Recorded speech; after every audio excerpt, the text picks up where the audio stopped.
ಒಂದು ದಿವಸ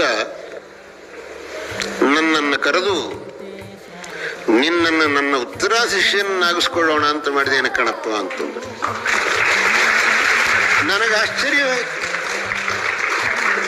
ಶಾಸ್ತ್ರಾಧ್ಯಯನ ಮಾಡಬೇಕು ಮತ್ತು ಲೌಕಿಕ ಪ್ರಪಂಚಕ್ಕೆ ಹೋಗಬಾರದು, ನಿವೃತ್ತಿ ಮಾರ್ಗದಲ್ಲಿ ಇರಬೇಕು ಅಂತ ಇಷ್ಟು ನನಗೆ ಆಸೆ ಇದ್ದಿದ್ದು.